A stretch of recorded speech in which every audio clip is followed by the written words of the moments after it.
Thank you, Clay Baker. And we are live on the YouTube stream. Good to see everybody here. It's a Friday from home, obviously. Work from home on Friday whenever you can, and we have the technology to do it. So I'm probably going to stream here for about an hour. We got Chris Matthews, the Dean of the Newsmen. My conversation with Pete Carroll, which I thought, again, he had a lot to say, most of it not good. And then our big Lincoln Kennedy segment that we do from earlier in the week, which I love to play. So fire away in the chat. Let's go. I know most people don't think the Raiders have a chance in Philly. The team does, and we cover the team. And we're going to talk about the game and what could happen in the game, what might not happen in the game. There's a lot of meat on the bone with this game back in Philly with the Philly fans. They are on edge for this game. And they haven't watched the Raiders, so they don't know how poorly the Raiders have been playing. All right, Clay. Everybody knows here on the stream, I despise the Eagles. I actually despise them. So I can't root for the Eagles, nor would I ever root for the Eagles, especially against the Raiders. So, a little bit of a tough spot. Tough spot. And someone asked me, who will I root for, the Raiders or Giants? Of course, the Raiders. From the day I got hired by the Raiders 28 years ago, I've been rooting for the Raiders ever since. All right, let's do this. That Michigan coach, man, that story in Michigan is insane.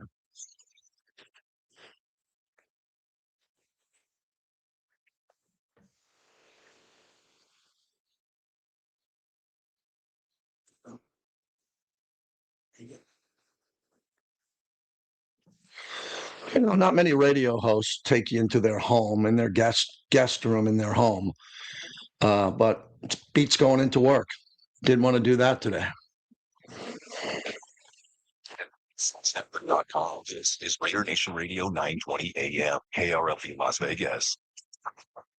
It's the JT the Brick Show. We're going to have a lot of positive energy. The guys that love to compete and play with passion are going to have a chance at the place. Your silver and black home to sound off for 25 years. I'm loving it, man. They're making my job tremendously easy to be out here with these young, talented players, man. I think we have a really good team.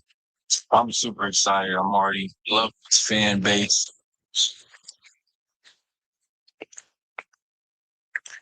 Out of the gate, JT from home, right off the mean streets of Summerlin on a Friday. You better believe I'm home today. Why would I?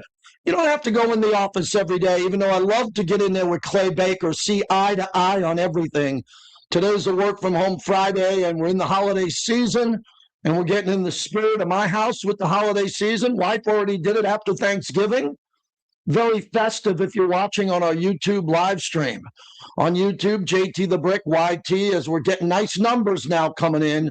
The reels, the shorts, and everybody who's subscribing, I thank you very much.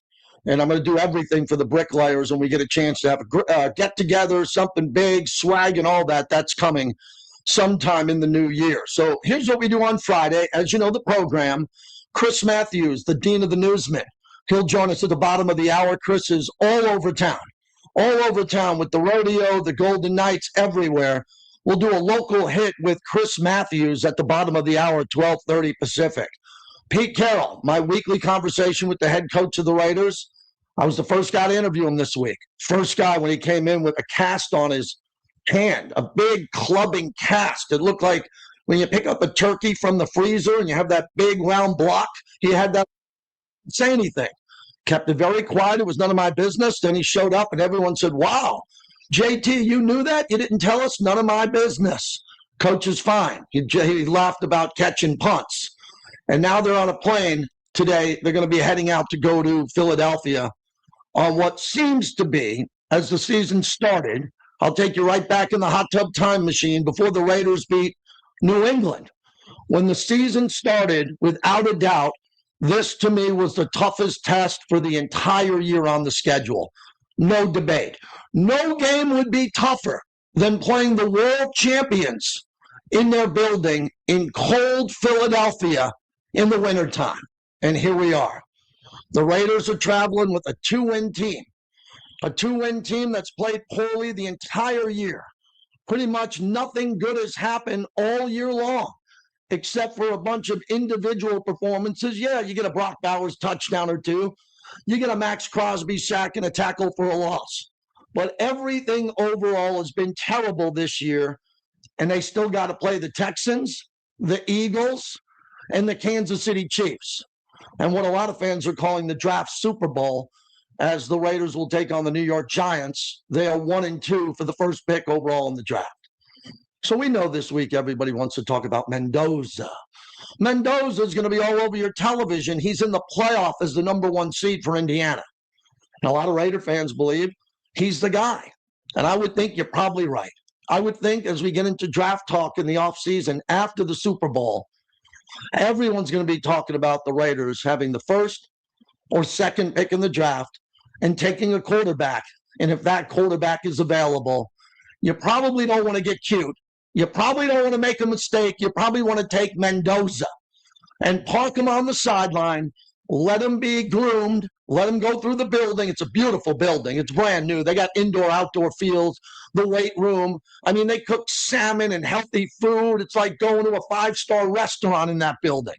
They will try to coach him up and make him the franchise quarterback that this franchise desperately needs going forward. That being said, we got to talk about Philadelphia and what's at stake in this game. And we know what's at stake. If the Raiders win, the Raiders lose the top draft pick. They will not go back and get the top draft pick. They probably won't get Mendoza if they win these games down the stretch. And they're not supposed to win any of them other than the Giant game. And we're going to see what happens and who dresses for that game. That's way down the road. So let's try to focus on Philadelphia today for the first hour and get into this game.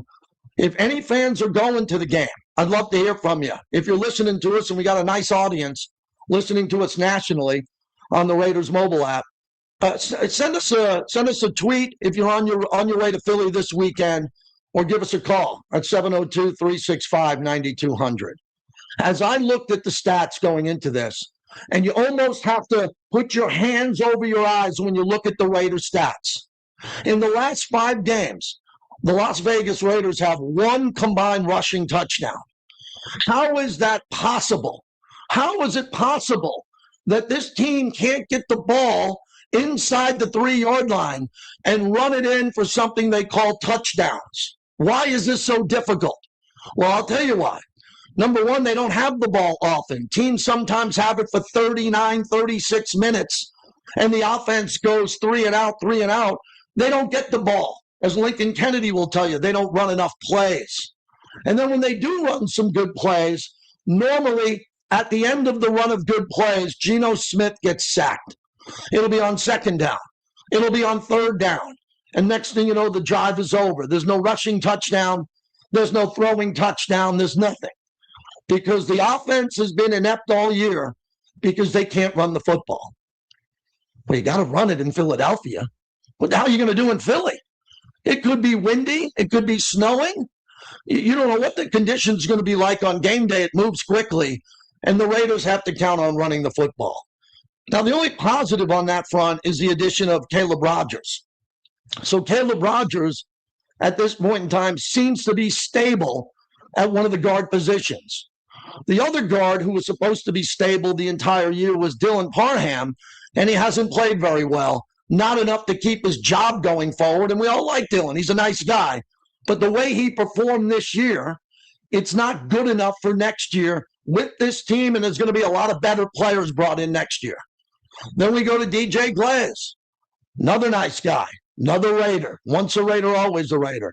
By his performance this year, I don't see any way you can bring him back to be a starter on the offensive line unless something big happens that I don't know in the offseason.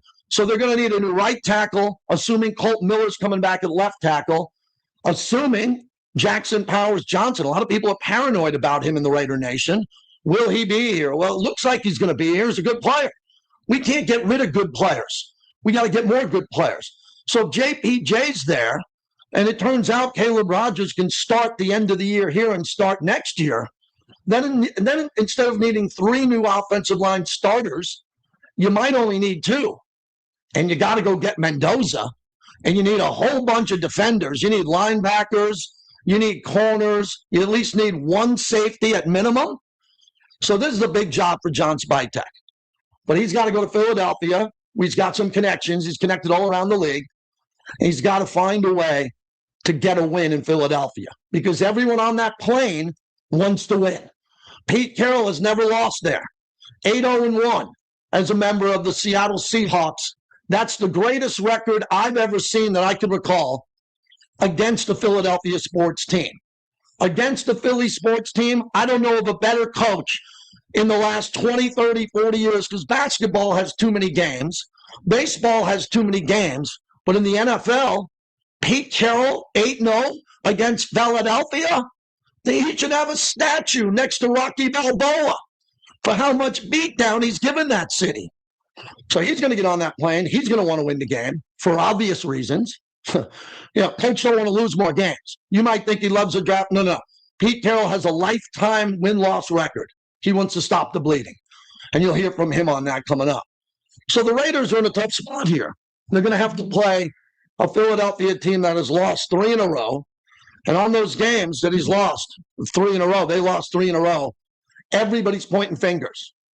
Everyone's pointing fingers. No, you didn't catch the ball. You didn't block. Oh, you're not a good enough quarterback. What happened to Saquon? What happened to Saquon? Oh, they're all pointing fingers. And they're pointing it towards the coach. And the coach wanted to be a part of play calling. Oh, that's never a good sign. When the coach is like, I want to get involved more on the offensive side because you guys aren't doing anything. So the Philadelphia Eagles, as of today, are playing their worst football in years. They won the Super Bowl last year. They played almost perfect football last year. They're the world champs. And if you go back before that, Jalen Hurts went to another Super Bowl. So this is absolutely, unequivocally, the worst football that the Eagles have played in years as they welcome the Raiders to Philadelphia. Wow. That makes it a little bit more interesting. So you can look at it 2 ways. The Raiders have a puncher's chance. They have a puncher's chance. Philly's playing terrible. Raiders haven't won in a while. They're due for something good to happen eventually. They might make a quarterback change. I'll get to that in a minute. And then if Philly keeps letting the Raiders hang around, it's in the third quarter or into the fourth quarter, Pete Carroll knows how to beat Philadelphia. And Pete, even though he doesn't have a good enough team, and they haven't done a good enough job, all the coaches this year, Pete Carroll knows how to manage the clock brilliantly, and find a way to win. He didn't even try. He was blindfolded, and he got a backdoor cover. He got a backdoor cover on a field goal. You don't think he knows how to run up and down and call timeouts and tell the ref, I need more time? No, give me more time. Pete knows what he's doing. So Philly, they're going to try to put the Raiders away early. And that's what concerns me about this game. Because Saquon Barkley had a good game against the Chargers, and they lost. He had over 120 yards. He played well. And they're trying to get him going to the point where he's playing at a level where he can just pop and break one. I'm sure you've all seen the Saquon Barkley highlights the last 2 years. Last year, he ran for 2,005 yards. It was a season that only O.J. Simpson, Google him, Jim Brown, Barry Sanders, like an Emmitt Smith season, and no one could tackle him. Well, how are we tackling in the Raider Nation late? You see some of those tackles? Raiders might be one of the worst tackling teams in the NFL. They just flat out miss tackles. Guys bounce off them. And it seems like everybody, even when the Raiders tackle, everyone falls forward for 2 or 3 yards. Oh, boy.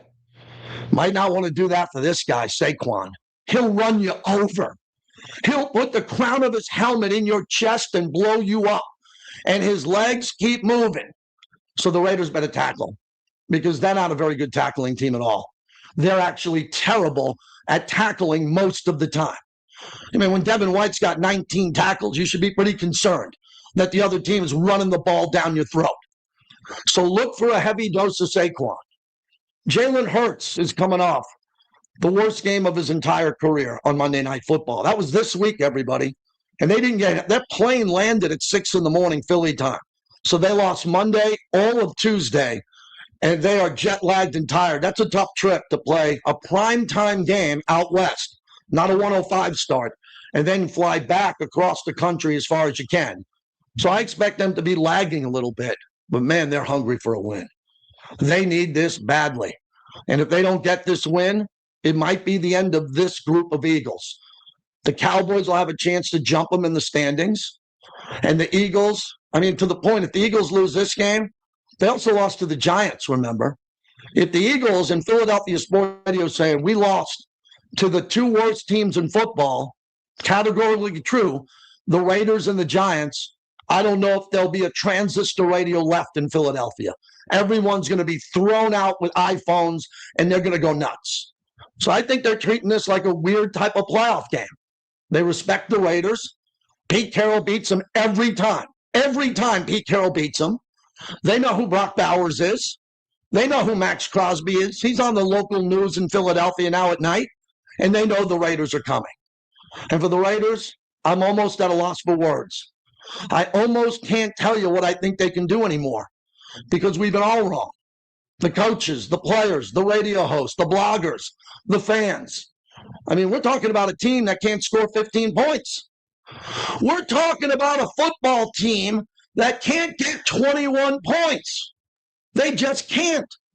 It'd be a miracle if this team scored 24 points because they score about 15 a game and they can't run the ball.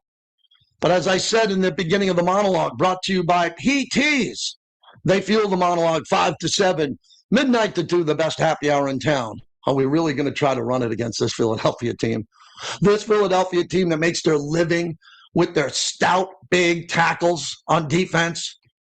Remember the JT the Brick saying, have a shot, do a shot of Tito's every time they run it up the middle right into a pile and lose a yard or gain no yards. You know they're going to do it in this game because at some point you got to run the ball. But I'm worried. I'm worried about Ashton Genty in this game. Not worried about an injury and not being a weirdo and predicting injuries. I'd never do that. But he's been taking such a beating this year, such a beating, that if he takes a beating in this game and then he plays against the Texans and goes up against the Houston Texans, the best defense in football, what are we doing with this kid? I mean, this kid could get banged up severely in the next 2 to 3 weeks. So do you take him out of the game a little bit more? What's wrong with Raheem Mostert? If the team's not going to the playoffs, we don't have to give Ashton the ball 20 times. I would like 25 for Ashton. If the team was competitive and good, and he was over 1,000 yards, I'd be like, feed him all day long. But now there's a concern that he has taken an absolute beating. And then it brings me to the quarterback. As we know, and I have my phone out there, and if you see any breaking news, let me know. But it's starting to look like Kenny Pickett is the guy who's going to play unless Geno has a really good day and he's fallen on the sword to play and coach wants to play him and to do all that. I'm assuming today on Friday, because I interviewed Pete Carroll on Tuesday, and at Tuesday he didn't know anything about Geno, so you'll hear that. But I would assume that Kenny Pickett would play this game in the area of the country where he's from. He went to the same hometown in high school as Phil Villapiano.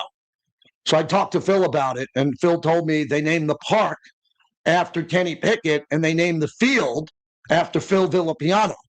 And he knows Kenny Pickett really good, and he likes him a lot. And he told me the kid never quits. He's a legend in their hometown in New Jersey because the kid never quit. He's like a local legend. Obviously, he made it to the NFL. He was really good in college at Pitt. So all of that around that area, they love him. And he's coming home. So as I said, I'd let him play. Problem is, if he plays better than Geno, because Geno hasn't played well, then the Raiders have a better chance to win. And a lot of you Raider fans are going to put your head through a wall. You're going to just put it through a wall in your bathroom if the Raiders win this game. So I know how confused you are because you like Kenny Pickett. You want to see him play. A lot of you don't like Geno, so you want to see Geno go to the bench.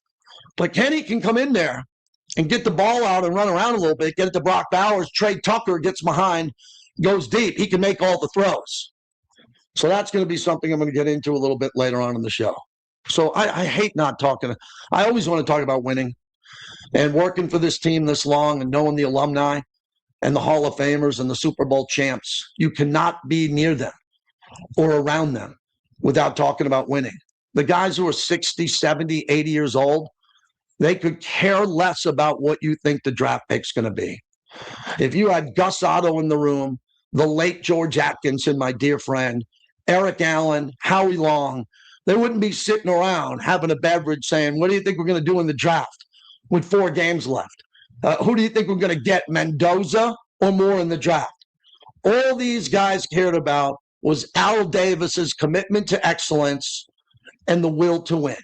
That's the whole foundation, no matter who's here, who leaves, who coaches, who's the GM, who was the last GM, who was the last head coach. All of them walk into that building trying to win desperately. Or you might have noticed they all lose their jobs. All of them. All of them. Good coaches, really good GMs that I have a lot of respect for, eventually had to leave because the team wasn't winning.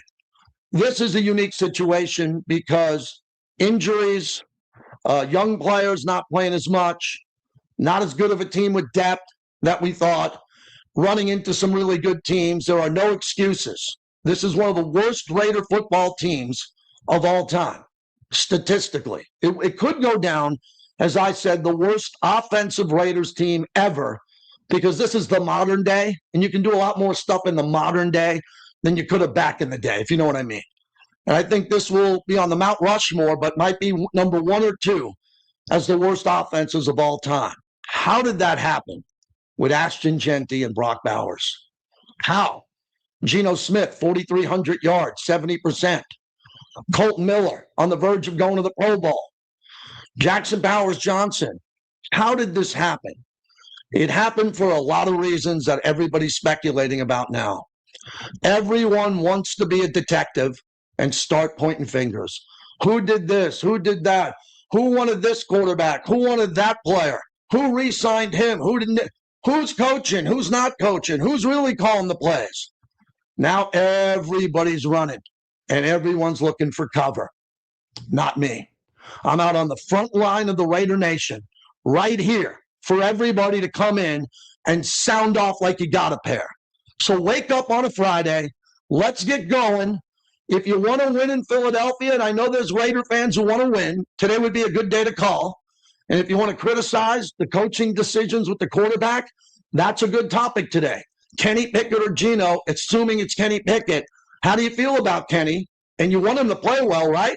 Because he's your guy and you've been begging for him to play. You cannot beg for Kenny Pickett to play with me all year long. And now we get the chance for him to play. You cannot tell me you want him to lose the game and look bad. You've been screaming to get this guy on the field. It's confusing. That's what happens when you lose this many games. Everything gets confusing. All right, coming up, we got a little bit of sound from Coach Carroll. Chris Matthews, the dean of the Newsmen, one of the all-time greats, will come up, tell us what's happening here. I think I'm going to see my Knicks tomorrow. My Knicks are in Vegas. JT the Brick rhymes with Knicks. Fun fact, that's how I got my name on the radio. Maybe I should auction myself off to buy Tito's and Modelo's for someone to take me to the Knick game tomorrow. Are we allowed to do that on radio? I'll attempt to do it next. Well, I need a drink. Oh, I need a drink. Yeah.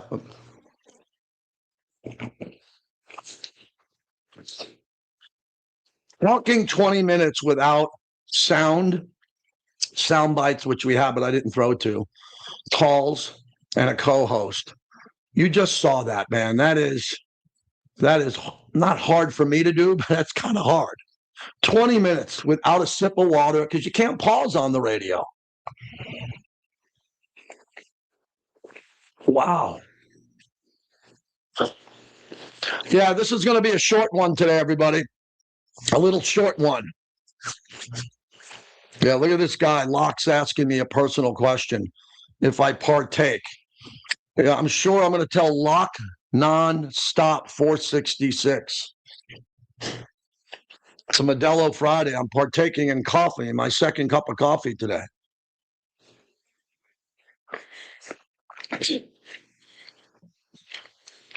Yeah, how much are these tickets going for the NBA Cup?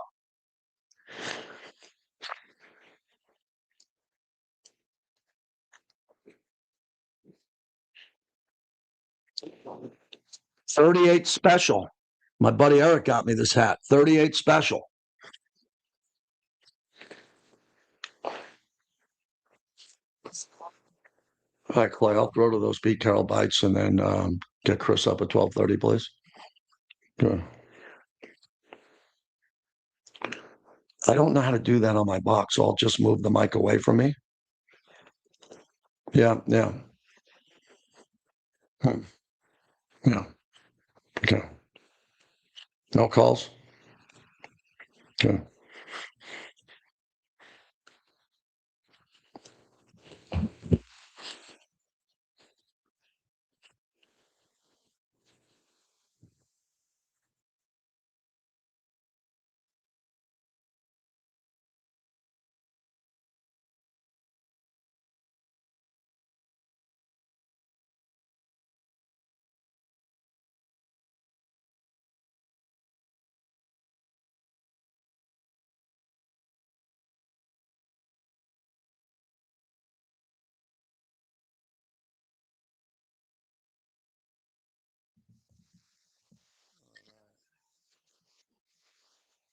Yeah, how about that? How about that Tampa Bay loss last night, huh? Wow, that was crazy.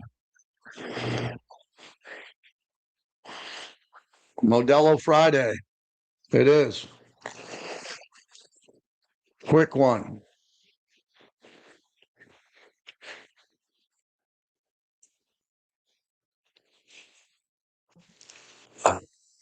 Remember this commercial?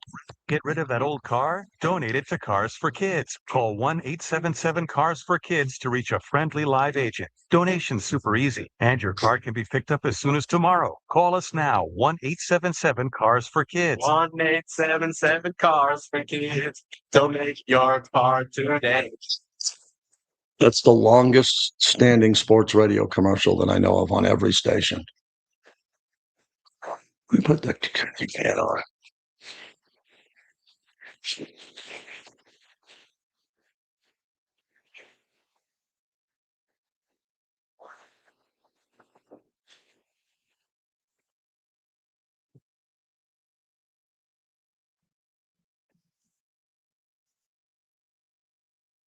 Yes, I'm wearing a Led Zeppelin concert shirt.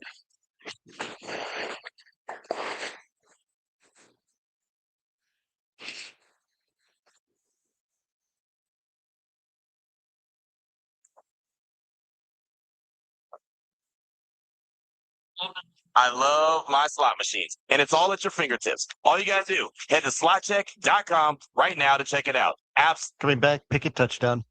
.com. Slot check, only at Silver Sevens, where knowing actually really pays off. Welcome back to the JT the Brick Show, brought to you by Comisario Tequila, the official tequila of the JT the Brick Show.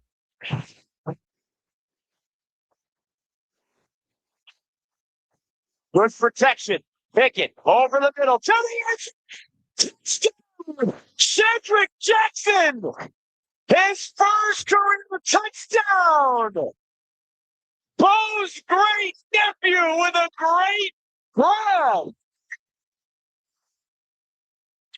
It's a great call by Jason Horowitz getting Bo Jackson in a touchdown call. How cool is that? JT, back with you. Thanks for coming in. Remember Finley Volvo right here in Las Vegas off the 215, right across the freeway from Dana White and UFC. They got unbelievable deals. Get out this weekend. Go check out their showroom. Check out their hybrid vehicles, man. They're unbelievable. Test drive it. Ask for Mike. They'll let you test drive one. Safest cars out there. Incredible experience. Finley Volvo, Las Vegas. So you'll hear my Pete Carroll interview that we run on TV. You might have saw it. Maybe you didn't want to watch it. I'm getting that now. People don't want to watch it. Well, we're doing 10 minutes with Pete Carroll, everybody, every week. He's one of the few coaches in the NFL that does a one-on-one sit-down in his building. Not all of them do. He's kind enough to do that. You'll hear it at the top. But at his press conference on Wednesday, he had some thoughts on the quarterback, and this starts with Kenny Pickett. First practices, he looked very good in the game the other night. We saw, he did some really nice things, big plays, and escaped a little bit, got a little bit of running in. All of that looked really good. So if he gets the chance to go, that was a good lead-in for him. So he said if he gets a chance to go. Well, Gino's played so poorly this year. It'd be good if he gets a chance to go, and the coach announced it. But they're waiting on the health of Gino. So here's Pete Carroll on Gino trying to get healthy to play. Well, let's just wait to see what it looks like, what he feels like. Oh, I don't know. I don't know. I don't have a set determination on that. Wow, no set determination in the games on Sunday. So at that point on Wednesday, it looked like, whoever's healthy, Gino's going to start if he's healthy. But Coach Carroll knows that there could be concerns going forward here with Gino. If he's injured, if he's Sorry, an elaborate process here to get him right and make sure that he's okay. And we won't know until we get through that. We don't have any indicators yet. So I can't tell you. Am I concerned about him? I'm concerned. I always want our guys to get back as soon as possible. And so I know as a competitor, he wants to get back out there as soon as he can possibly get there, and he will. He'll do that. Well, that's another interesting point. As Pete Carroll tells you this, is that all he wants to do is get his guys back healthy. He wants his guys back healthy, no matter what the time of the season is, no matter when the season is. Week 2, week 11, week 17. He wants everybody to be healthy and to come back. Because I sincerely think he wants to play them. He wants them back to play him. He doesn't want a guy like Colt Miller to come back from a really big injury and practice every day to sit on the bench and watch. Because I think Pete Carroll values his time here in Las Vegas as the coach. And he values the amount of time he's going to have to coach Colt Miller, however long that would be. So that's a good example. You got Colt Miller trying to come back. Looks like he could play, but a lot of fans don't want to see him go out there. We have to have Colt Miller next year for the new franchise quarterback. When the franchise quarterback comes along next year, you better have a couple of Colt Millers. And you don't want Colton to spend his offseason rehabbing because he just spent this season rehabbing his current injury that he's coming out of. Ashton Genty's touches, I believe, and I'm not the coach, should go down. Whatever they're going to be, they got a game plan to give him the ball. It's usually probably 20, and if it's going well, 25 times a game. I think a guy like Ashton Genty, you should have it, probably give him 10 rushes no matter what happens. If he's really good, give him 5 more, but don't beat him up. We bring in the dean of the newsmen, the great Chris Matthews from 8 News Now. Chris, let's jump in on that topic. You cover the Raiders very closely, and you carry the most games. How much more do you want to see Ashton Genty run into a wall of defenders with the possibility of getting banged up, or do you want to just let him finish the season like a young kid right out of college and play to the finish line?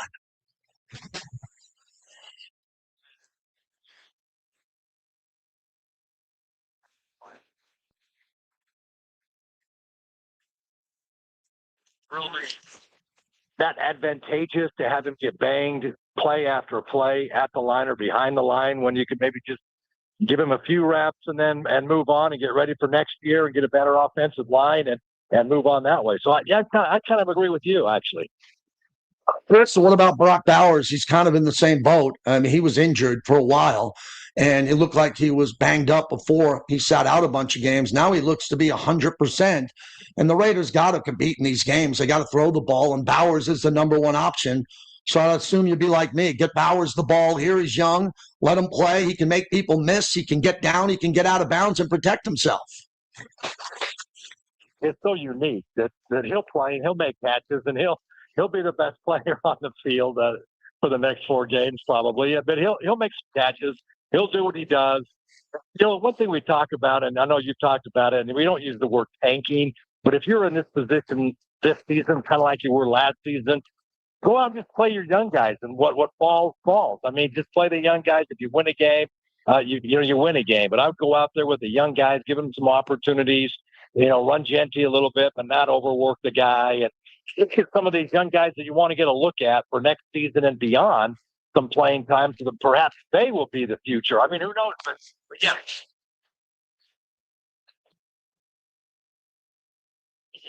Well, this week and for the next 4 weeks, but I'm all for you can't tank in the NFL because what it is really. I mean, you just can't lay down or run into the line every single play. But what you can do is you can use this opportunity here since you're so close to getting the first pick, the number 1 pick in the NFL draft, and obviously it's the 2 quarterbacks are being talked about a lot. This is an opportunity to play your younger guys You don't tank, but you play them and see what happens. Yeah, I agree with you. Chris Matthews joins us. You play the younger guys. You play the younger guys, and you have the younger guys play to the best of his ability. Chris, how have you been discussing it in the studio? Because you're in the locker room and you're there after the game with Kenny Pickett, Geno Smith. I thought that Geno probably should have been benched a couple of weeks ago just because he's not playing well, and Kenny Pickett could get the chance. Now Geno doesn't look anywhere near 100%, and we're still waiting to see if Kenny Pickett's going to play in Philadelphia. Carroll, he said, "No, we're going to play. If he's healthy, he's going out there, but he hasn't played well. He's banged up. I don't see how you can go with Geno this weekend. And Kenny Pickett, there's another opportunity. Let's see. He was so good, bad, and indifferent, and he wasn't consistent with Pittsburgh. Then he goes to the Eagles, gets a couple of starts, gets a little bit of playing time. But now here's an opportunity to see what Kenny Pickett can actually do with the Raiders in the silver and black. Go out there, let the guy play, let him run the offense. He's not coming in at garbage time and throwing a touchdown. He's actually trying to do his best, throwing to Bowers, throwing to these different guys. So I hope we see him. Yeah, Chris Matthews joins us. So, Chris, in the last few minutes that we have here, I want to talk about what's going on around town. I'm a diehard Knicks fan.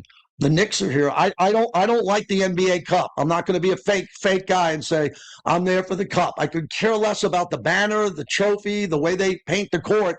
But my team's in town, and I just want to talk to you about the growth of the future NBA coming here because of what we do together at Summer League. And now you got a real NBA game at the third point of the season, at the third way through the season point here, with the best teams out there playing in Las Vegas to showcase the city in the NBA. Tell me about it. Funny you mentioned that, because as we speak right now, I'm over at T-Mobile Arena, and your beloved New York Knicks are down there on the NBA Cup floor where I can see a big trophy in the middle. It's not an unusual, crazy color. It's just kind of a regular green color with the big NBA Cup trophy in the middle. On each end where the key is, you got the NBA Cup logo. So, yeah, I'm watching your Knicks right now pop some shots with Mike Brown yelling instructions, and we'll see how all this goes.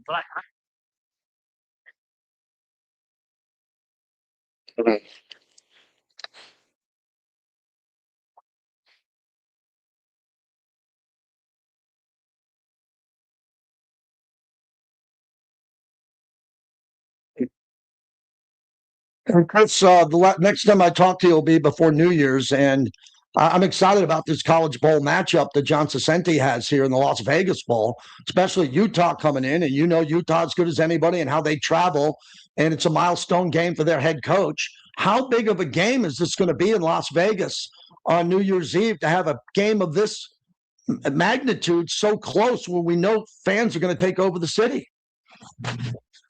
But I'll tell you what could really make this a gigantic game is if somehow, some way, Kyle Whittingham says, you know what, I'm done after this game. Then everybody, all those Utah fans, will want to be at his final game. And so it could be.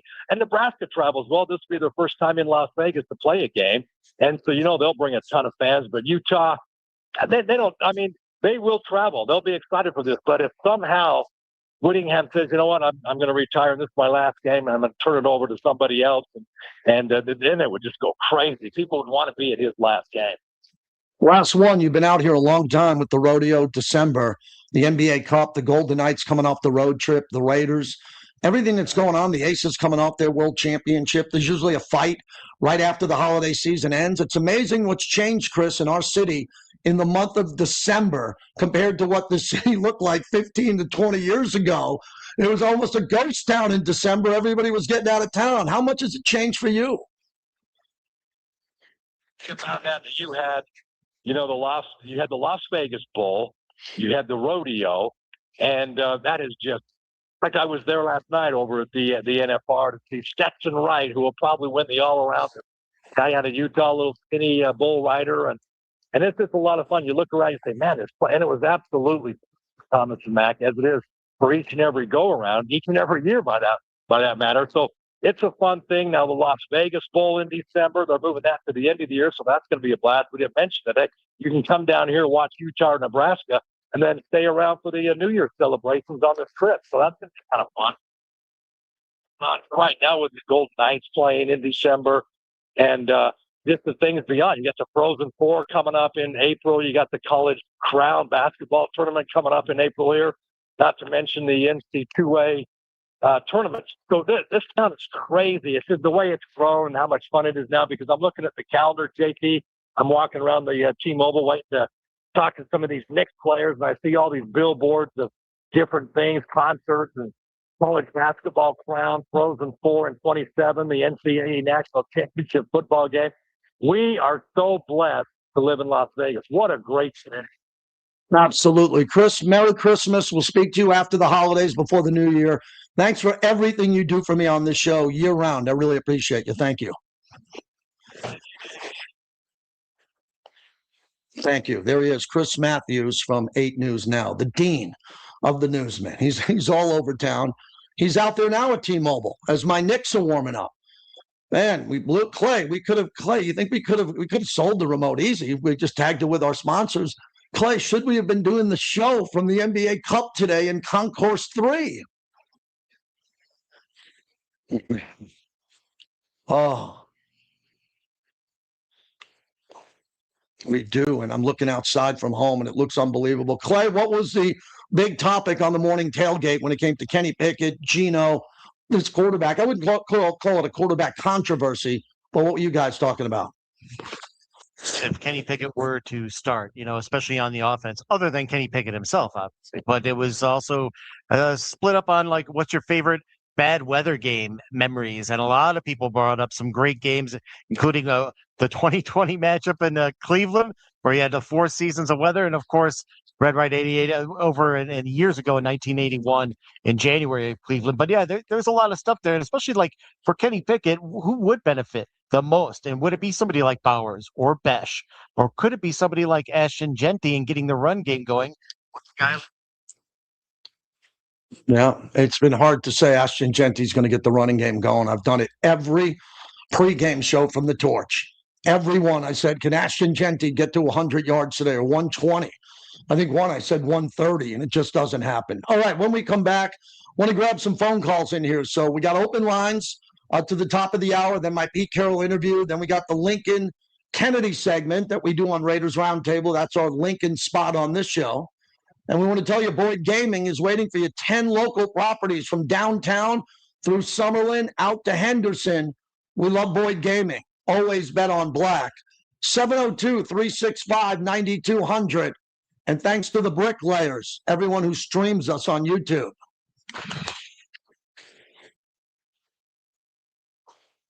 That's it, everybody. It was going to be a shorty today. Little 2-segment one. I'm going to hydrate. I'm going to wish you great times. I'm going to do a live podcast with Looney either tonight or Saturday. So the channel will be up and running tomorrow. We'll have a live stream tonight or tomorrow.